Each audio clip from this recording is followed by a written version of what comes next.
이런 생각을 가지려고 그러면은 이제 여러분들이 이제 가지셔야 될 이제 덕목 같은 경우는 이런 것들이에요. 조금 이해를 하셔야 될 게 있습니다. 퍼스트 무버, 처음에 이제 도전하는, 그러니까 일단 1단계는 거쳤다고 생각할게요.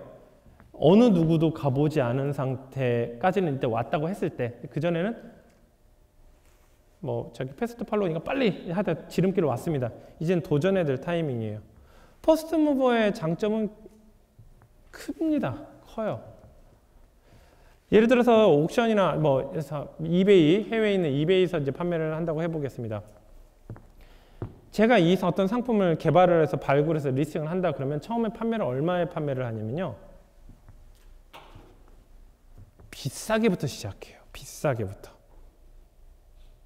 비싸게부터. 왜 비싸게부터 시작하냐면 누군가는 사겠지. 나 혼자 독점이니까. 제가 독점이다. 제가 왜 싸게 팝니까? 전 세계에서 장사를 가장 잘하는 민족이 누구죠? 사업을 가장 잘하는 민족. 한국 사람은 아니에요. 한국 사람에 얘기하지 마세요. 한국 사람 말고 누굴까요? 중국보다 더 잘하는 애들 있죠? 유태인. 미국에서 주리시라고 하죠? 유태인. 유태인 애들이 아시아권 사업하는 사람들한테 이해가 안 되는 말이 있대요. 박리 다음에 왜 많이 파는데 왜 수익까지 줄여? 비싸게 많이 팔 생각으로 해야지. 우리나라는 어떻게 하죠? 박리담회라는 걸로 아주 그냥 당연하게 많이 팔고 싶으면 무조건 가격을 낮춰야 된다고 생각을 해요. 아니 가격 낮추는 건요. 가격을 낮추는 건 최악의 경우에 낮추는 거예요. 최악의 경우에. 더 많이 팔고 싶다 그러면 더 많이 팔 수 있는 홍보라든가 다른 방법을 뭔가 강구를 해야죠. 가격은요. 가격이라는 건 시장 소비자 가격 한번 낮추면 높일 수가 없습니다. 가격은 절대 손대는 게 아니에요. 이 가격에 대한 어떤 것 같은 경우는 특히 독점일 경우는 독점의 장점이 뭐죠? 가격 결정은 내가 할 수 있다는 거. 당연히 가격이 높으면 구매하는 사람은 적겠죠. 뭐 어떻습니까? 내가 얼마야? 뭐 생수 500원에 사가지고 산꼭대기 가서 2,000원에 팝니다.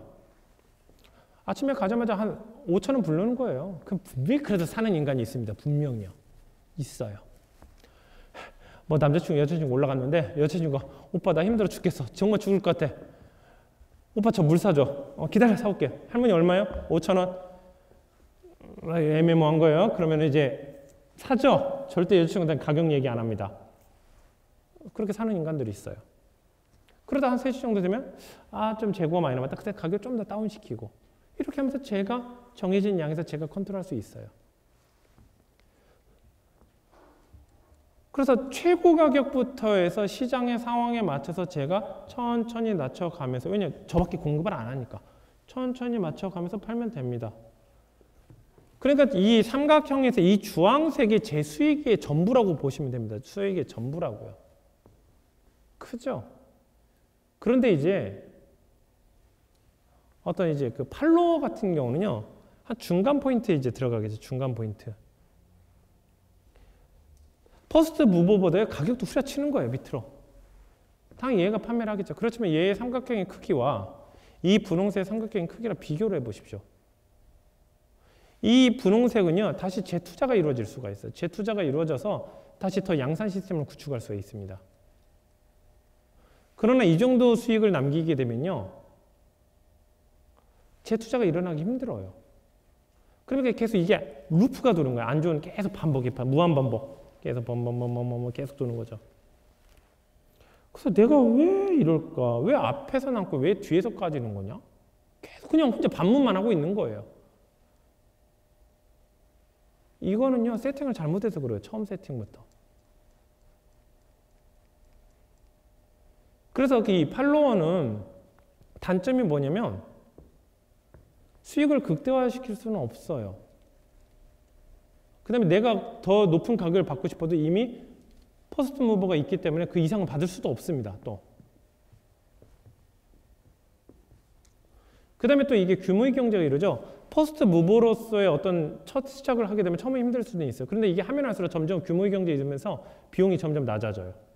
신제품 발굴하는 노하우가 생기고 시스템이 견고해지면서 비용이 낮아져요. 그렇지만 이 팔로워 같은 경우는 시스템이 없겠죠. 시스템에 투자할 여력도 없고. 기껏 시스템이라 한다면 이 퍼스트 무브의 움직임을 분석하는 것밖에 없는 거예요. 계속. 그러면 안 돼요. 계속 그러면 이제 루프가 도는 거예요. 그래서 여러분들이 어떻게 보면 이제 사업을 하고 나서는요, 시장 순응적인 태도밖에 나올 수 없습니다. 왜냐하면 앞에서, 뒤에서 밀고 앞에서 가야 되고, 그렇지만은 그 줄타기, 처음에 어느 라인을 타야 될 것인지 선택은 누구밖에 못하면 대표밖에 안 해요.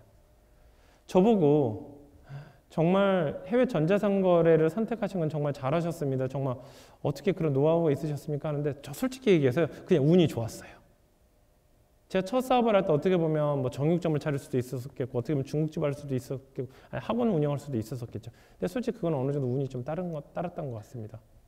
왜냐면 그때 사업 시작할 때 그만큼 사업에 대한 노하우가 없었었기 때문에요. 그러니까 그 정도의 어떤 뭐랄까 약간 운도 따라야 되는 것도 솔직히 사실이긴 합니다. 그래서 항상 저희도 어떤 일을 할 때 이게 팔로워냐, 지금 퍼스트 무버냐에 대해서 어떤 그것을 계속 분석하려고 되게 많이 해요. 이왕이면은 당연히 또 그 다음에 팔로워는 레드오션일까요? 블루오션일까요? 레드오션이겠죠. 퍼스트 무버는 블루오션이겠죠. 왜냐면 경쟁자가 없으니까, 나밖에 없으니까. 처음에 이제 그 책에 나와 있는 내용입니다. 3D 안경을 해외에 유통을 시키는데 그때 구매 가격이 한 8만 원대 후반 정도 됐었죠. 그때 제가 이제 판매를 할 때 얼마부터 했냐면요, 19만 원인가부터 판매하기 시작한 거예요. 한국 분들 대부분 안 그러세요. 매입가 대비 내 마진 20% 남게됐다 이렇게 붙여요. 근데 그게 왜 그럽니까? 그냥 비싸게 팔 수 있으면 최대한 비싸게 팔아야죠. 일단 19만 원부터 팔아보는 거예요. 근데 팔려요. 그런데 18만 원이면 살 것 같은데, 혹시 17만 원이면 살 것 같은데 이런 소비자들 아깝잖아요. 그럼 거기다 뭘 걸어놓냐면 흥정하기, 우리나라로 얘기하면 흥정하기, 또 영어로 얘기하면 베스트 오퍼라는 기능을 활성화시켜 놓습니다. 그럼 저는 원가가 딱 대충 배송비까지 계산해 보니까 90% 이상만 되면 저는 무조건 수익이에요. 어떤 친구들은 17만 원에 오퍼를 제안하는 경우도 있어요. 저는 190불에 올려놨는데, 그럴 땐 좀 양반을 척하면서 174불에 사지 않겠냐. 흥정하기에서 걔한테 때는 그렇게 팔고, 또 160불에 들어온 애들한테 좀 흥정하면서 160불에도 팔고, 극단적인 경우는 120불에도 팔고, 아니면 그거 흥정하는데 시간이 또 걸리니까 흥정하는 거 싫어, 나 그냥 즉시 구매 그걸 팔아야 돼서 그럼 190불에 그냥 팔아버리고, 그거 하나 그렇게 해서 컨트롤 하는데 얼마 그쪽 카테고리 정리하는데 일도 아니더라고요. 프라이스는 독점적인 위치에서는요, 프라이스는 자기 마음입니다. 자기 마음이니까 항상 독점이 될 수 있는 시장이 어딜까, 독점이 할 수 있는 포지션이 어딜까를 항상 고민하는 게 굉장히 중요합니다. 남들 치열하게 싸우는 레드오션에서 싸우지 마세요. 정말 그러면 루프예요. 계속 무한 반복. 사업이 가장 재미있을 때는 언제냐면요, 규모의 경제 단계에 이르를 때, 비용이 1% 투자인데 매출액이 20% 커질 때, 이런 규모의 단계가 재밌죠. 가장 재미없는 단계는 언제냐면 규모의 불경제를 할 때, 인풋을 20% 넣었는데 수익이 5%밖에 안 늘어요. 그때는 정말 재미없는 단계예요. 대부분의 이제 그 사업 시작하자마자 팔로워 같은 경우는 규모의 경제에 다다르기도 전에 규모의 불경제가 굉장히 빨리 옵니다. 그런데 퍼스트 무버 같은 경우는 규모의 경제 단계가 굉장히 길어요.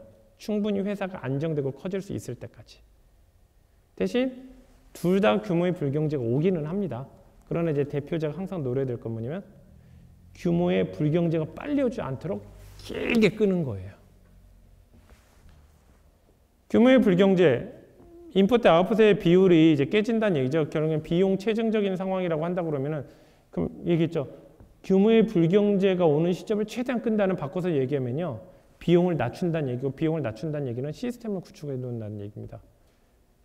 그러니까 사업을 잘하던 사람이 또 다른 사업을 할 때 빨리빨리 커지는 이유가 뭐냐면 어느 시점에 비용이 체증하는 시점인지를 알고 있고, 그 비용이 체증하는 것을 어떤 식으로 해결해야 될지도 알고 있고, 그 해결하는 그 도구를 만드는데 얼마나 걸리는지도 알아요.